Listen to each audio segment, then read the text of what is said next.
Amén.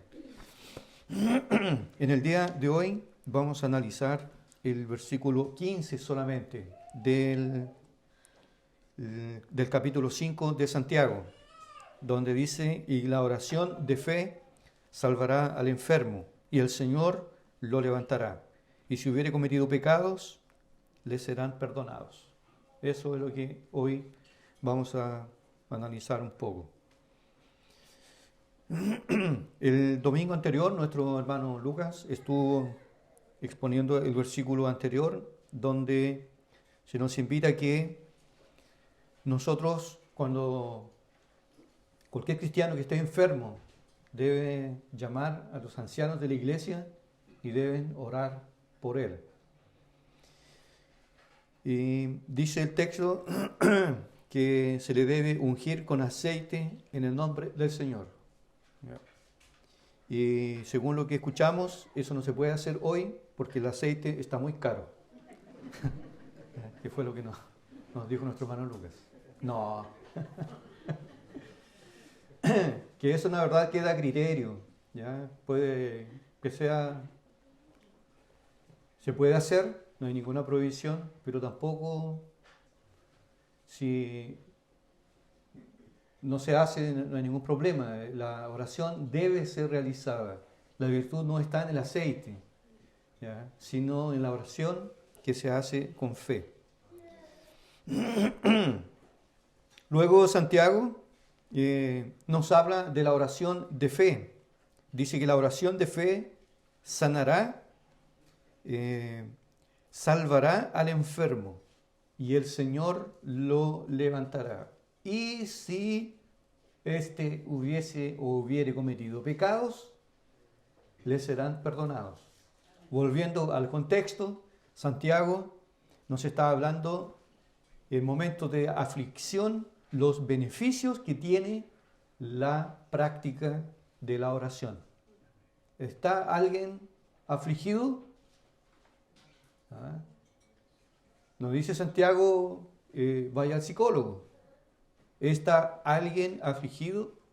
Obviamente se entiende que estas palabras están siendo dirigidas a cristianos. Si alguien está afligido, haga oración. Y realmente la oración a solas es un bálsamo para el alma. La oración es la gran necesidad que tiene todo cristiano. Y si a veces nosotros somos débiles en la vida cristiana y cometemos errores, se debe únicamente al fracaso, a ese tiempo de estar a solas con Dios. Nuestro Señor, no teniendo pecado, Él vivía una vida intensa de oración, de comunión con el Señor. Luego Santiago, porque Santiago era un hombre de oración. Santiago, dice la tradición, que él incluso tenía hasta callos. La misma joroba que tiene un camello es los mismos callos que él tenía en sus rodillas. Santiago era muy piadoso, muy de una naturaleza muy espiritual. Los judíos lo mataron, lo lanzaron del pináculo del templo y dándose cuenta ellos después que él estaba vivo aún, después de ese empujón y esa caída, lo agarraron a palos, dice la tradición, y así murió Santiago, el medio hermano del Señor. Y él probablemente, a pesar de que no era cristiano, él observó que su medio hermano mayor, el Señor Jesús, era un hombre de oración y que le había enseñado a sus discípulos cómo ellos debían orar. La oración, por lo mismo, entonces, es de una utilidad inmensa en la vida cristiana. Y nuevamente, este tema es de relevancia porque la práctica de la oración es la prueba más evidente de una conversión verdadera. La práctica de la oración secreta es la evidencia más concreta, más clara de que una persona realmente ha sido convertida. Porque el mundo ignora. Y los profesos, que son aquellos que profesan el nombre del Señor, pero que no han sido convertidos, no oran. No oran a solas. No estamos hablando de esa oración que es hecha en el momento del almuerzo, o por dar gracias a Dios por los alimentos que uno va a consumir. No estamos hablando de eso, o de una reunión familiar de oración, que también es válido. Estamos hablando como el método que nuestro Señor enseñó. Tú entra a tu dormitorio y cierra la puerta y ora a tu Padre que está en secreto. Y el Señor que está en secreto, que te escucha en secreto, Él te recompensará. Por lo mismo, entonces, la oración es la evidencia más clara de una conversión verdadera. Y la utilidad que tiene la oración en la vida cristiana es inmensa. Si nosotros somos pálidos, si nosotros tenemos algún tipo de deficiencia en nuestra vida cristiana, solamente se debe a la negligencia en la práctica de la oración. No es fácil orar. No es fácil porque nadie nos ve. Orar no es como cantar. Cantar es fácil. Comer, tener comunión es fácil. Pero orar es complejo. Es un ejercicio de naturaleza espiritual. Además porque los poderes de la carne y de la corrupción se manifiestan con fuerza en ese momento. Y ahí luchamos contra la concentración y contra el sueño. Pero sin embargo, debemos hacerlo. Y también tenemos que ser sabios. Si nos estamos quedando dormidos, tomes un trago de agua. Camine, ande, dé vueltas en el dormitorio, pero ore, como sea. Hay que hacerlo. Así nuestras aflicciones, nuestros temores y los conflictos que nosotros a veces tenemos que enfrentar en nuestra vida, ellos serán amenizados. Y nosotros con algo tan poco podemos hacer mucho. O sea, el Evangelio nunca es algo que nos induce a nosotros al activismo religioso. Hacer cosas. Si nosotros tan solamente orásemos, tuviésemos esta profunda comunión con el Señor, nosotros seríamos tremendamente eficaces en nuestra vida cristiana. Porque cuando una persona ora, usted lo ha notado, ¿no? Cuando uno ora verdaderamente, uno ora al Señor, hasta el semblante cambia. Hay una profunda paz que invade nuestras almas. Hay un gozo, hay un descanso celestial. Es un refrigerio, es una ducha helada en un desierto, en un calor abrasador. La oración desde el Antiguo Testamento, ella es puesta como un ejercicio esencial para la vida cristiana. Y todos los hombres de Dios en la Biblia, todos ellos eran personas que oraban. Pero nuestra generación hoy del entretenimiento, de la diversión, de la superficialidad, es por eso que nosotros sufrimos. Aquí Santiago entonces trata sobre los beneficios de la oración. Y el texto es relativamente sencillo. Trata sobre la oración de fe. Y la oración de fe, dice Santiago aquí, que tiene dos beneficios. La oración de fe puede sanar el cuerpo, porque nosotros nos enfermamos. La oración de fe sanará al enfermo. Y la oración de fe también tiene un efecto de naturaleza espiritual en los que la hacen. Que si alguien hubiere cometido pecados, le serán perdonados. Santiago entonces, al hablar sobre los beneficios de la oración en tiempo de aflicción, dice que la oración de fe salvará al enfermo y el Señor lo levantará. O sea, en otras palabras, la oración de fe puede incluso sanar a una persona.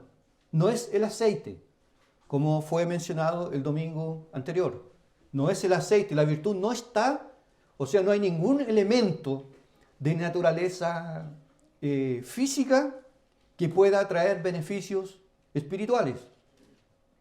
Por ejemplo, aceite. Si yo coloco solamente el hecho de colocar aceite en la frente o en la cabeza de una persona, esa persona será sanada. O si yo bautizo a una persona, el hecho de que esa persona tenga contacto con el agua, va a ocurrir la regeneración. O que una persona que sea incrédula, por el hecho de tomar el pan y el vino, va a traer un efecto prácticamente mágico. No va a ocurrir nada. Los efectos de naturaleza, los elementos de naturaleza física, material, esos son simbólicos, representan algo, pero en sí no tienen poderes. El poder no está en el aceite. La virtud está en la oración de fe. La oración de fe levantará al enfermo, o la oración de fe lo salvará y el Señor lo levantará. Cabe entonces preguntarnos a nosotros, ¿qué es la oración de fe? ¿Qué es la oración de fe? ¿Es algún tipo especial de fe? No.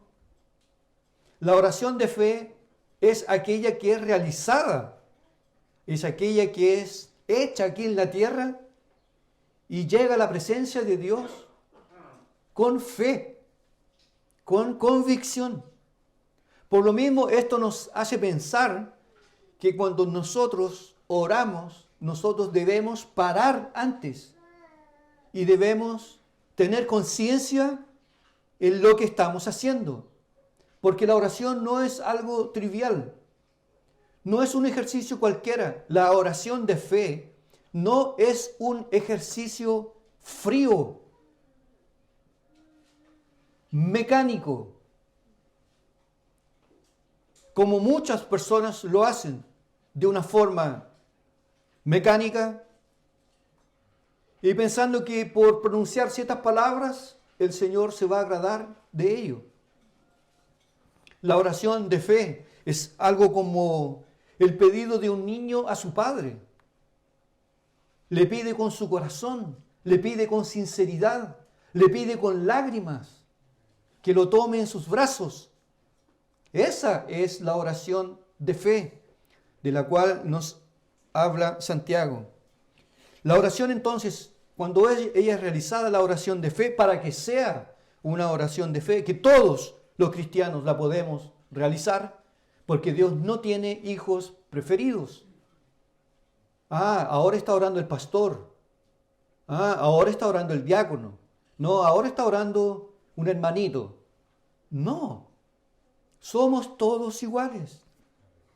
Somos todos hijos de Dios.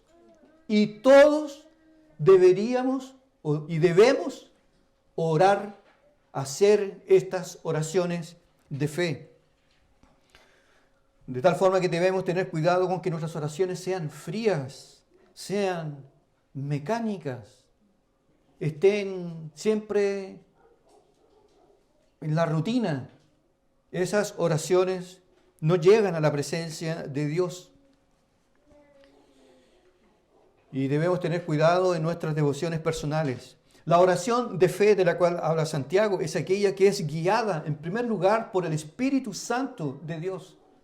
La Biblia dice que nosotros debemos orar y cuando lo hacemos debemos orar en el Espíritu.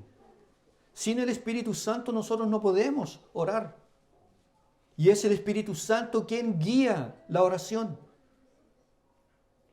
Esto no es una cosa solamente que a veces es enseñada en los círculos pentecostales. Esto es bíblico, está en la Biblia, está en la palabra de Dios. Si nosotros no somos guiados por el Espíritu Santo de Dios, nuestras oraciones no podrán llegar a la presencia del Señor. Porque es el Espíritu Santo de Dios que conoce el corazón de Dios. Y es Él el que guía la oración. Es Él el que coloca las palabras en nuestro corazón. Y es Él que nos da la percepción a quién estamos orando, que es nada más y nada menos que al propio Dios. Por lo mismo, las oraciones no pueden ser frías, superficiales, mecánicas. La oración de fe, ella es realizada, es hecha, guiada por el Espíritu Santo de Dios. Y ella es realizada con fe. O sea, en plena convicción. Tengo la certeza absoluta que Dios me está escuchando. Que Dios inclina su oído a mi clamor. Y que sea que yo esté enfermo, o que yo esté afligido y preocupado por un hijo rebelde, o por un familiar que está gravemente enfermo y con peligro de muerte, yo puedo clamar al Señor, yo puedo arrodillarme. Aquí usted no necesita de un pastor para que lo pueda guiar o para que esté presente. Es válido cuando nosotros estamos enfermos pedir que alguien pueda orar por nosotros de la iglesia, como dice Santiago. Sin embargo, nosotros también podemos elevar nuestras oraciones. Al final de cuentas, todo cristiano es un sacerdote delante de Dios. Y todas nuestras oraciones deben ser realizadas con fe. Como lo dijo Santiago en el propio capítulo 1, versículo 6, dice, si alguien tiene falta de paz, si alguien tiene falta de sabiduría, si alguien tiene falta de temor, si alguien tiene falta de algo de naturaleza espiritual, pida. Pero pida con fe, no dudando de nada. Pero pida con fe, no dudando nada, porque el que duda es semejante a la onda del mar. Esa es la oración de fe. Por eso dice, la oración de fe salvará al enfermo. ¿Cuál es esa oración de fe? Es la oración que debe hacer todo cristiano, guiado por el Espíritu Santo de Dios. Y es realizada con convicción, es realizada con fe, no duda en nada. Descansa completamente en que Dios es poderoso para oír y para atender nuestras súplicas, nuestros clamores. El Señor Jesús siempre oraba con fe, ¿verdad? Siempre. ¿Recuerdan ustedes cuando Él llegó al túmulo de Lázaro? Y el Señor antes hizo una oración. Padre, yo sé que tú me escuchas. Porque yo sé que tú siempre me oyes. Esa es la oración de fe. Que a veces, por alguna circunstancia especial, puede que no sea tan larga. Puede ser que no ocupe tanto tiempo. Puede que sea en algún momento un suspiro. Pero si ella es realizada con fe, ella llegará a la presencia de Dios. Incluso a veces,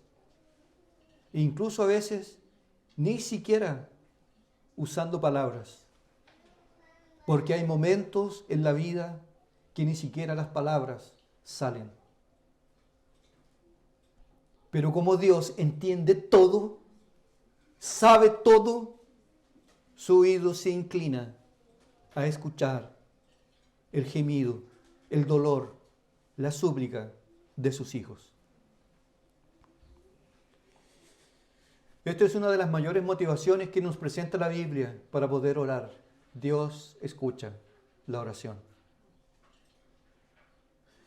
No sé si usted se ha dado cuenta, pero aquí cada uno de nosotros oramos de diferentes maneras, ¿verdad?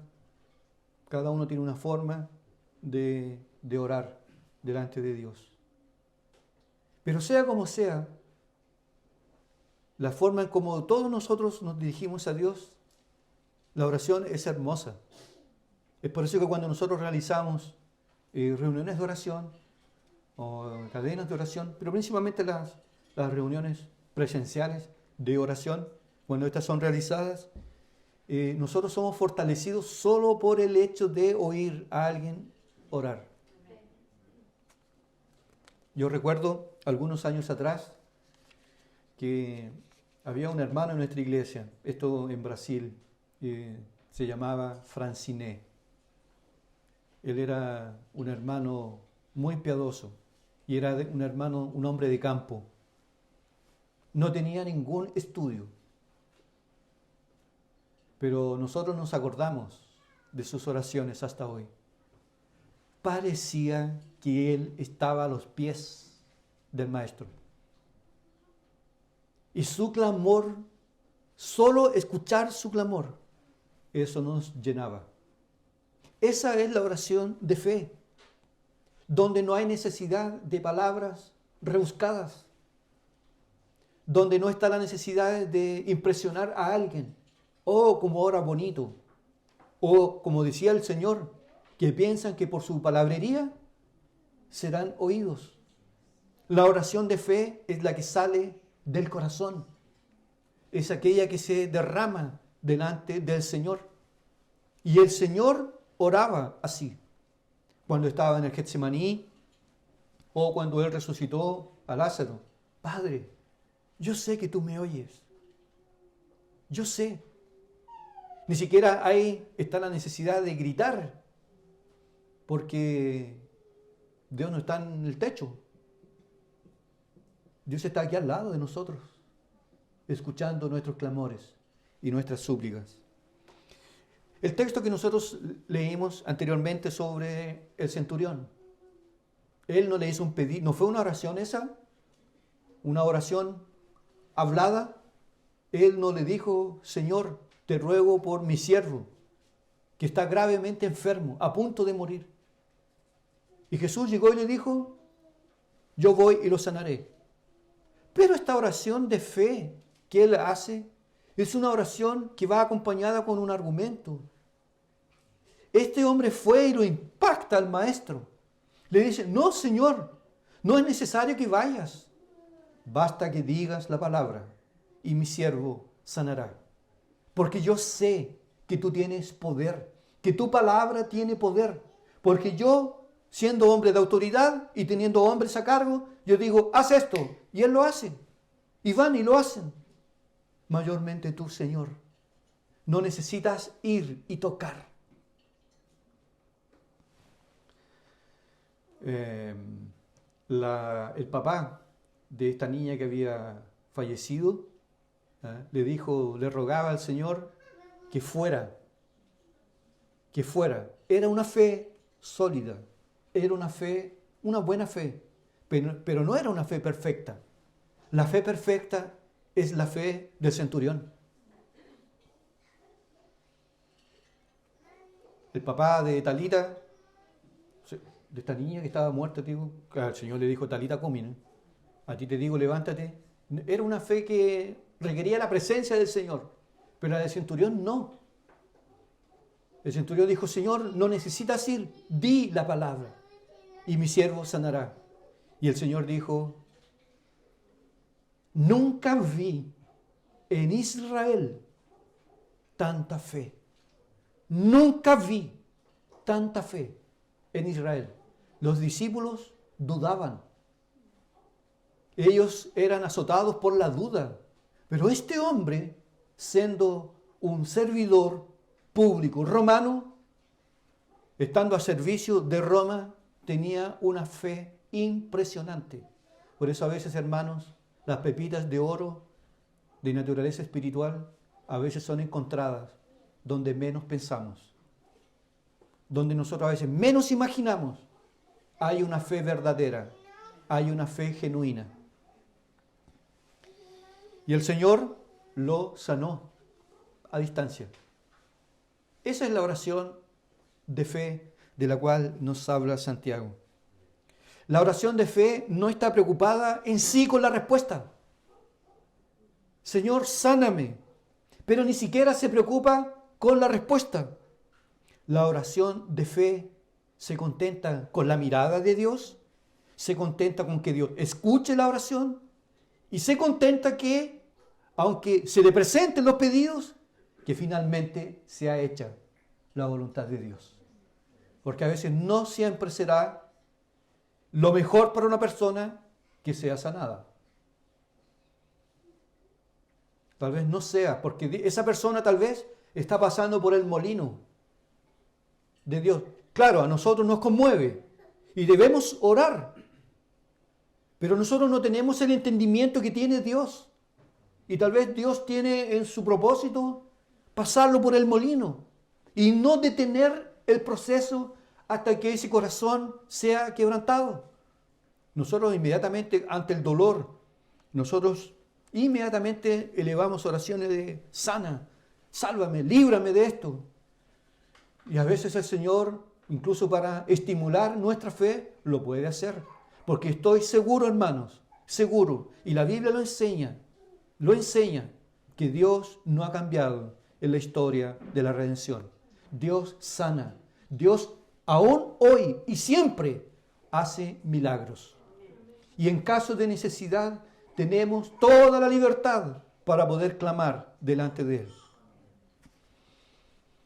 Eso la Biblia lo enseña. Sin embargo, cuando nosotros oramos, pues nosotros a veces no tenemos el conocimiento. Y tampoco sabemos discernir lo que Dios desea. Por eso dice el apóstol Pablo en su carta a los romanos, dice, nosotros no sabemos cómo pedir, pero el Espíritu de Dios que conoce el corazón de Dios sabe. Entonces, si nosotros vamos a orar por un enfermo, finalmente nosotros, somos orientados a rogar. Pero nosotros no sabemos exactamente si finalmente esa es la voluntad de Dios o no. No lo sabemos. Si es la voluntad de Dios que ese ancianito se vaya de este mundo. Nosotros no queremos que muera. Nosotros no queremos verlo sufrir. Pero el Señor tiene sus propósitos. Como estos generalmente son desconocidos para nosotros, siempre la oración debe ser firmada. El papel abajo debe ser firmado. Señor, te pido esto, pero no se haga mi voluntad, sino la tuya. Sea hecha tu voluntad. Está de más decir que a Dios no se le pide, no se le exige, a Dios no se le manda, a Dios no se le ordena, a Dios se le pide con humildad, con un corazón contrito y humillado. Soberbia,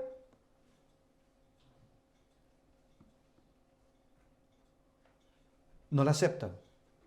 Además que Él es Dios y nosotros somos sus siervos.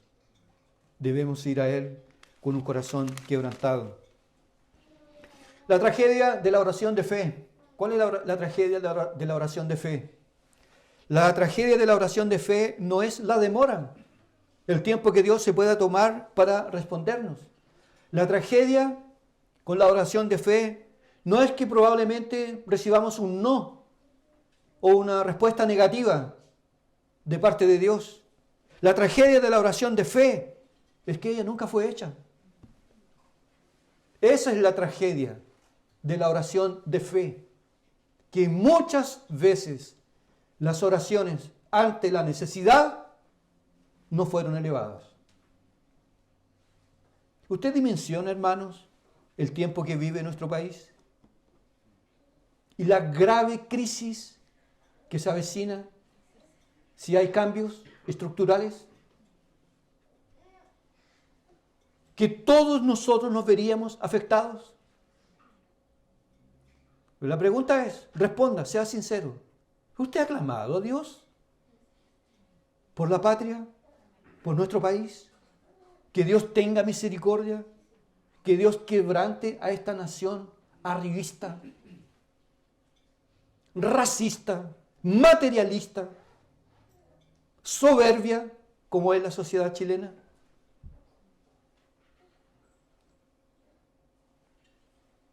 La tragedia no es la demora de la oración de fe, ni las respuestas negativas de parte de Dios.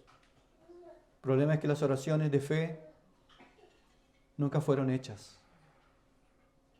Y ahí vivimos, llevando todo solamente ahí en el ñeque.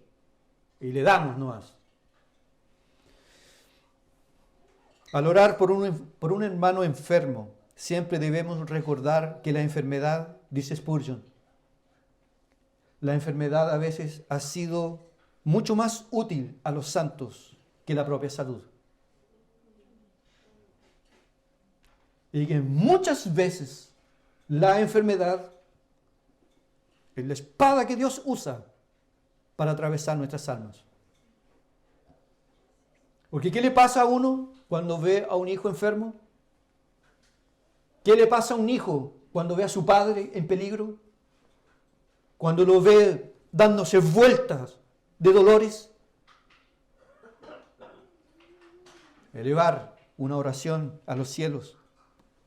Pero debemos tener presente que nosotros debemos orar por los enfermos. Que Dios tenga compasión de ellos y los sane. Pero sin embargo también debemos siempre tener presente, porque la oración de fe también es una oración que discierne, que tal vez no sea la voluntad de Dios sanarlo. Y que Dios tiene un método y que ese método sea cumplido. Porque, como decía Riley, en el lecho del dolor es donde muchas almas son realmente santificadas. Porque si hay una cosa que nosotros no soportamos, es el dolor. Y vemos la forma y la manera de vernos libres. Pero a veces Dios llama el dolor para que haga su trabajo. Porque nos estábamos alejando, nos estábamos distanciando.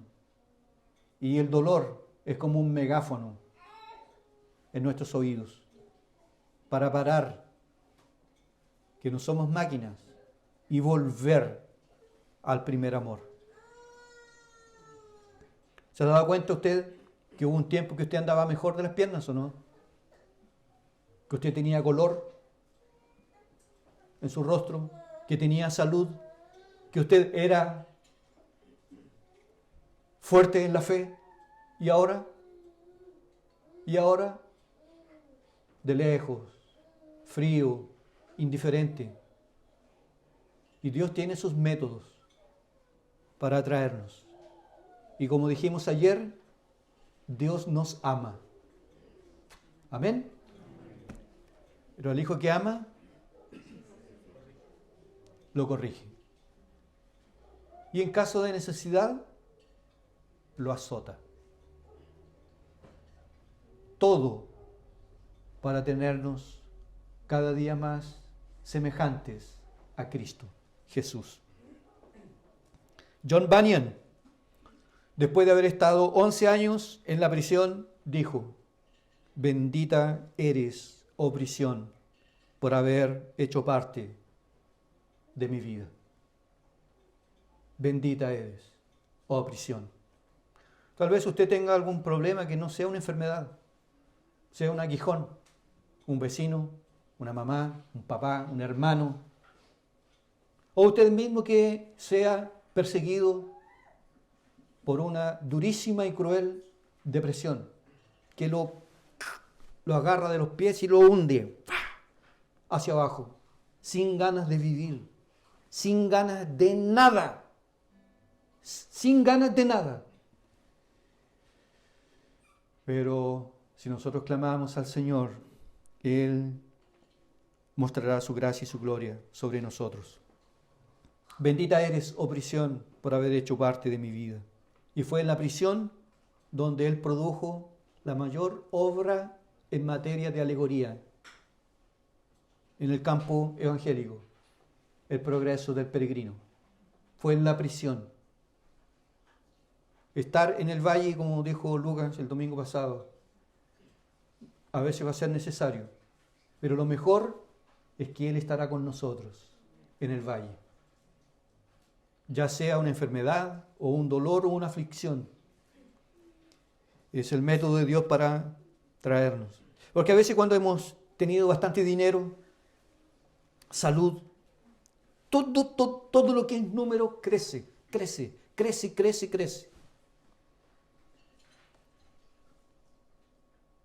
Nos alejamos, nos desviamos fácilmente. Por eso que dice el Salmo, cuando no estaba afligido, me desviaba. Pero cuando fui humillado, me volví al camino. La oración de fe pide con fe, pero descansa en su divina voluntad. El Señor no sanó al apóstol Pablo, siendo que Pablo tenía el don de sanar. A él no lo sanó. Y él oró, hizo la oración de fe. Sí, Padre, sácame este aguijón. ¿Y cuál fue la respuesta celestial? No. 3 veces, dice él, 3 veces clamé y no. Benditos sean los no de Dios. El Señor no lo sanó, pero le dio lo que necesitaba. Gracia. Le dio gracia. Trófimo tampoco, quedó en Mileto, enfermo. Bueno, ¿y Pablo por qué no oró por él? Y el propio Epafrodito, también dice Pablo que estuvo al borde de la muerte. El Señor en su soberanía tiene el poder absoluto para sanar a un cuerpo enfermo. Pero si es su voluntad trabajar con eso para su gloria, no lo hará. Y si esa enfermedad en nosotros nos quebrantó y nos trajo beneficios espirituales, fue de bendición para nosotros. Por eso los puritanos decían, dame una fe inquebrantable, para que mis ruegos nunca sean en vano, para que si parece que no obtengo mis peticiones, encuentre respuestas más grandes y abundantes de lo que puedo pedir, pensar y esperar. Sin buscarlo, me has proporcionado el mayor de todos los dones. Me has dado a tu Hijo Jesús, y en Él me darás todo lo que necesito. Dame esa fe inquebrantable, que aunque pase días muy difíciles, hambre, soledad, decepción, dolor, luto, el golpe trágico de la vida, yo pueda descansar en ti y tener paz en mi alma. Eso puede proporcionar, en primer lugar, la oración de fe, traernos beneficios físicos, pero también espirituales. Luego, y con esto ya voy terminando, alguien dirá así, en 20 o media hora más. No, vamos a terminar más temprano hoy, me imagino. La oración de fe también puede traernos beneficios físicos o materiales, y debemos reconocerlo, ¿verdad? Por ejemplo, nosotros no podemos decir que todo lo que sea material o físico, no, es pecaminoso, es malo. ¿Está enfermo? Roguemos que Dios tenga misericordia y lo sane. Pero que sea hecha la voluntad del Señor.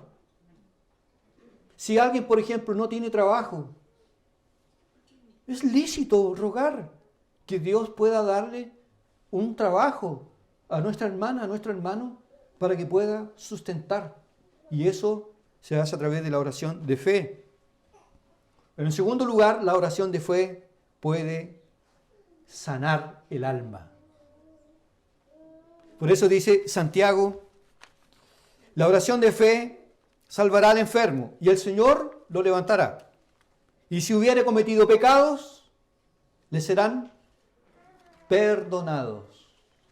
Obtendrá la dicha del perdón. Salmo 32.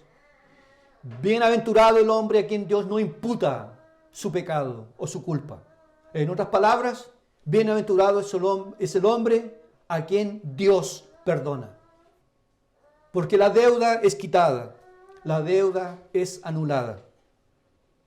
El texto nos induce a creer que hay ciertas enfermedades que pueden ser provocadas por algún pecado. No toda enfermedad es provocada por un pecado, pero sí hay enfermedades que son provocadas por el pecado. no sé, una vida promiscua, le puede haber traído algunos contagios. O habiendo, por ejemplo, en el mundo, habiendo andado por las drogas, el alcohol, esos son pecados que pueden traer consecuencias. Pero no toda enfermedad, obviamente, es consecuencia directa de un pecado. Por eso es que el cristiano debe analizarse. ¿Esto es producto de mi desobediencia o estoy siendo probado por el Señor? La oración entonces la oración de fe puede beneficiar nuestro cuerpo, pero el mayor beneficio es la cura del alma. Muchos hombres y mujeres a veces tienen buena salud física, pero no son saludables en sus almas. Incluso están muertos en delitos y pecados. Esa es la peor enfermedad de la humanidad. La peor enfermedad de la cual padece el mundo, y algunos cristianos también, es de naturaleza espiritual y está asociada al pecado. Está asociada al vivir lejos de Dios. Porque un hombre no tiene comunión con Dios, no puede tener comunión con Dios cuando tiene comunión con el pecado. No tiene.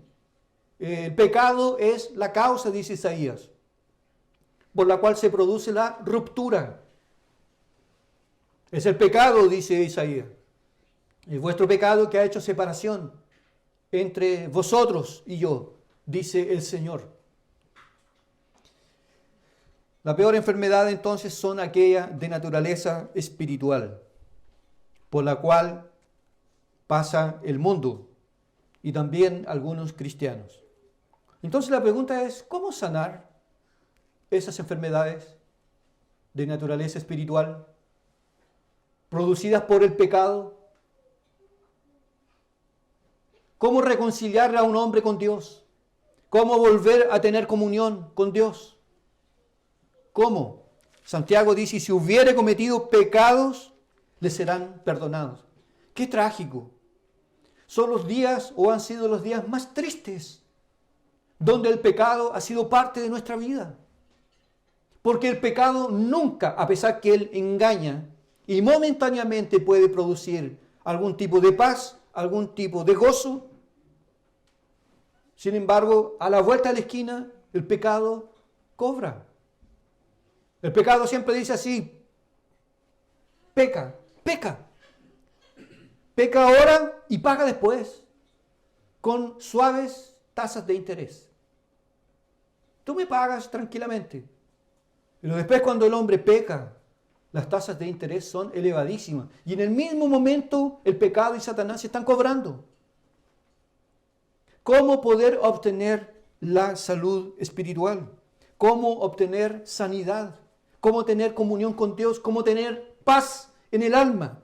¿De qué forma? ¿De qué manera nuestros pecados pueden ser perdonados? Primero, para que nuestros pecados no sean perdonados, nosotros debemos reconocer que somos pecadores. Debemos reconocer que tenemos un problema grave de naturaleza espiritual. Nosotros nos hemos alejado de Dios. Nosotros hemos vivido en nuestros placeres, en nuestros deleites. Hemos hecho nuestra voluntad. Y Dios ahí siempre en segundo lugar. Primero yo, después Dios. Y así sucesivamente. Para que nuestra enfermedad espiritual, ella pueda ser sanada, tenemos que reconocer que nosotros hemos pecado. Y Pedro le dijo al Salvador, apártate de mí, Señor, que soy un hombre pecador. Esto es lo primero. Cuando nosotros hablamos o evangelizamos a los hombres, a los incrédulos, pero yo no soy malo. Yo no mato, yo no robo, yo no fumo, yo no tomo, yo no soy fiestero, yo no peleo con el vecino, yo no miento. No soy una persona buena. ¿Por qué tendría que ser castigado? Pero la Biblia la palabra de Dios nos informa que todos somos pecadores, que todos hemos pecado, que incluso no mintiendo ni robando ni haciendo esas cosas, igual somos, porque hemos nacido en pecado. En pecado me concibió mi madre, dijo el rey David. Y el profeta Isaías dijo, antes que fuese concebido en el vientre de mi madre, ya fui llamado corrupto. Esta es la enfermedad de la humanidad, pero que el mundo ignora, que el mundo no reconoce, y es la razón por la cual los hombres serán condenados. En segundo lugar, para que un hombre sea sanado, en primer lugar debe reconocer que es pecador. Segundo, confesar sus pecados. No confesar que es pecador, no admitir que es pecador, sino confesar sus pecados, porque los pecados tienen nombre, ¿o no? Pero nosotros, ¿qué hacemos? Los tomamos y los echamos en un saco. Vamos, lo amarramos y ahí están, Señor, mis pecados. No, los pecados tienen nombre. Señor, he sido tosudo, he sido orgulloso, he sido profano, he sido sucio de mente, de corazón, de manos. Yo a veces hablo cosas que no debería hablar, escucho cosas que no debería oír. Por mi mente pasan pensamientos que no son agradables a ti. Todo pecado tiene un nombre. Y para que seamos sanados, estos pecados deben ser confesados, como nosotros lo vamos a ver en el próximo domingo. En tercer lugar, para que nosotros obtengamos la paz espiritual para nuestras almas enfermas, debemos arrepentirnos de nuestros pecados. Jesús empieza su ministerio diciendo, arrepentíos y convertíos, porque el reino de los cielos se ha acercado.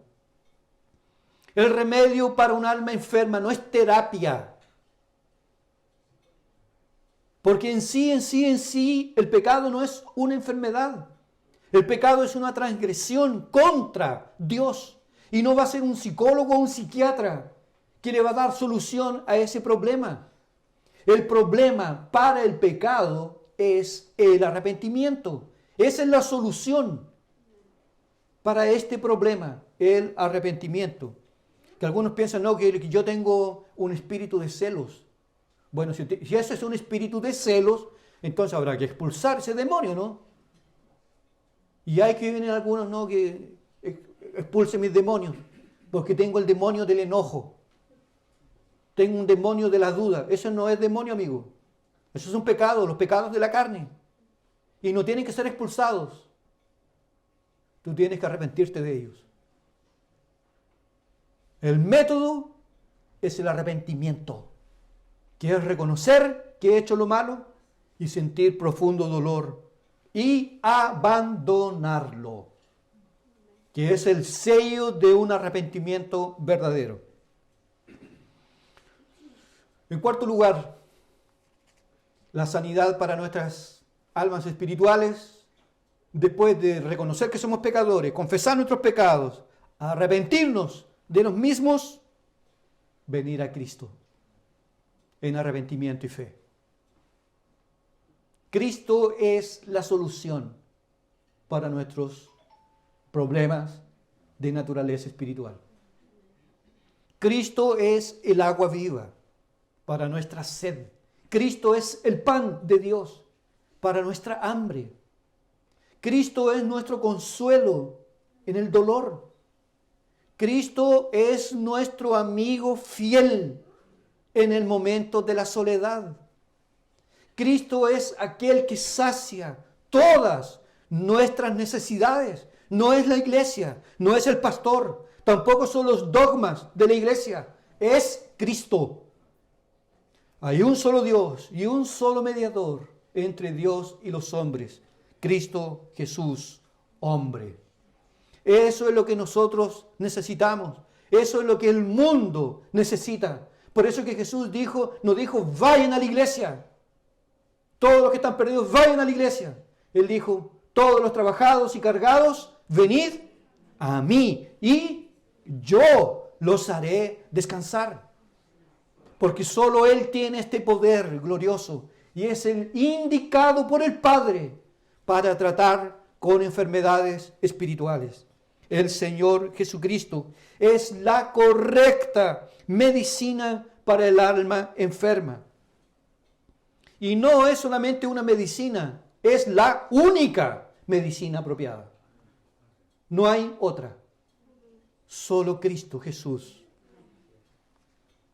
Para todas nuestras ofensas que hemos cometido contra Dios, arrepintiéndonos, reconociendo nuestros errores y yendo a Cristo Jesús, Él perdonará nuestros pecados. Y cuando nos arrepentimos y venimos a Cristo, nuestros pecados son perdonados.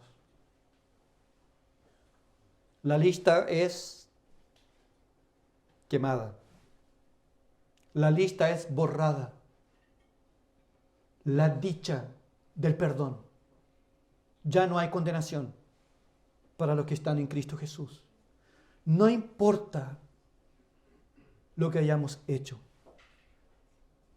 Aunque haya sido abominable, aunque haya sido un aborto, un terrible aborto, no importa.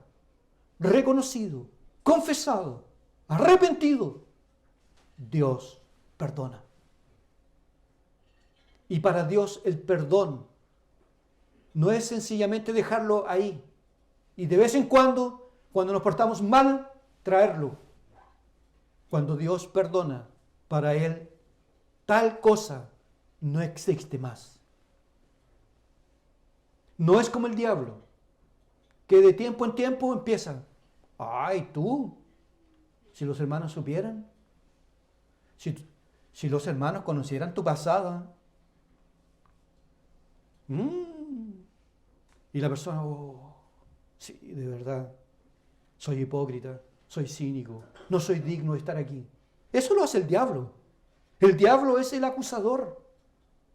Pero Cristo es el perdonador, el que perdona todos nuestros pecados. Ninguna condenación hay para aquellos que están en Cristo Jesús. Hoy tú tienes el privilegio de poder regresar a tu hogar con tu ficha limpia. Limpio, renovado, perdonado. Incluso puedes morir hoy.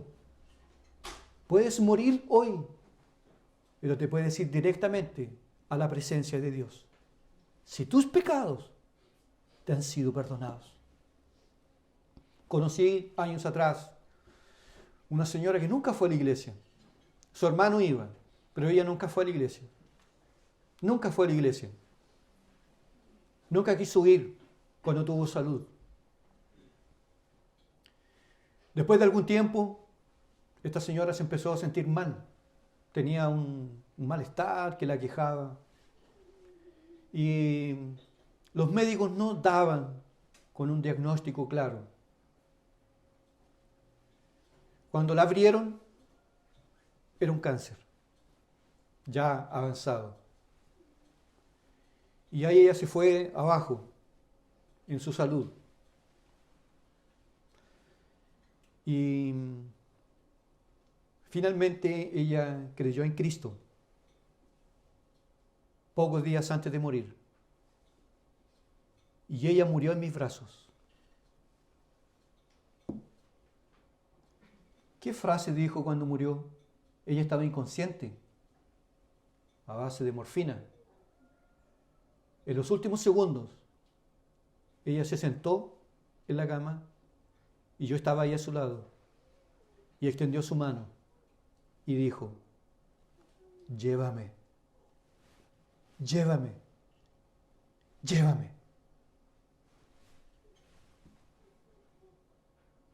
Y dejó de respirar.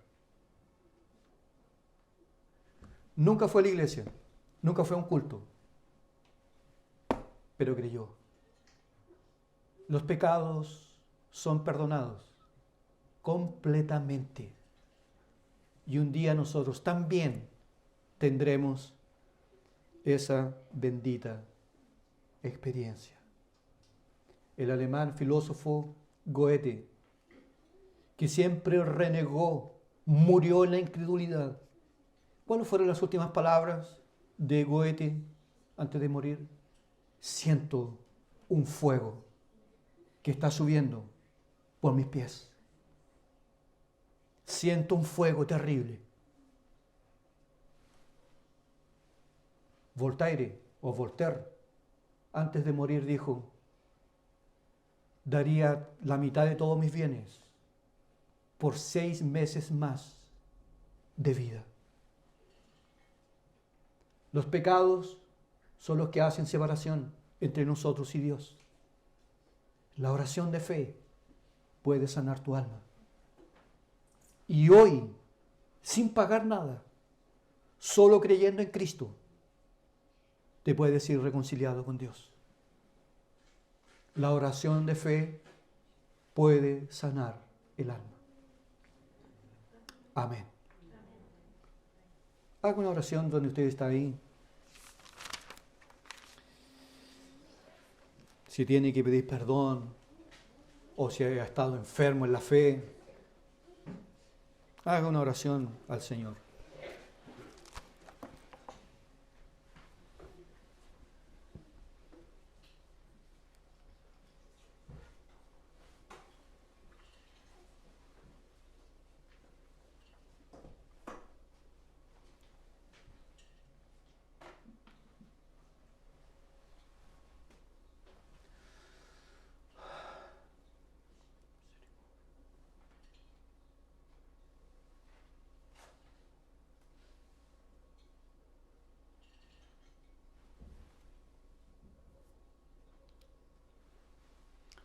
Señor y Padre, en el nombre de Jesús, tu Hijo amado, nos dirigimos a ti en oración, Señor, después de haber escuchado tu palabra.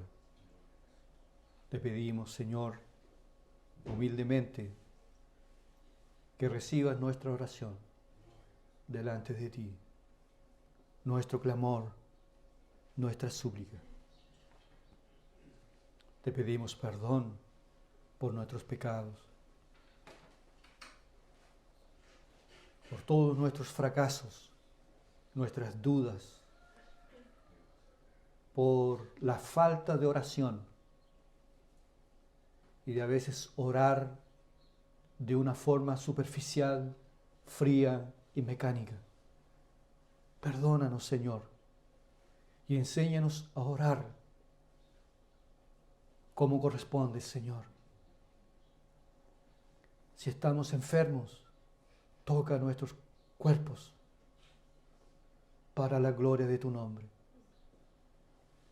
Pero si estamos enfermos de naturaleza espiritual, perdona nuestros pecados y corremos hoy en dirección a Cristo para recibir de Él el perdón y la reconciliación. Llénanos de tu Espíritu, llénanos de tu palabra, invade nuestros corazones con el gozo de la salvación y un espíritu noble nos sustente, Señor. Danos una fe inquebrantable, una fe sólida, firme, no basada en costumbres humanas, sino en Cristo Jesús, para que podamos tener profunda comunión contigo para la gloria de tu nombre. Perdona nuestros pecados y manténnos firmes en tus santos caminos, para la gloria de tu nombre, en el nombre de Jesús. Amén. Amén.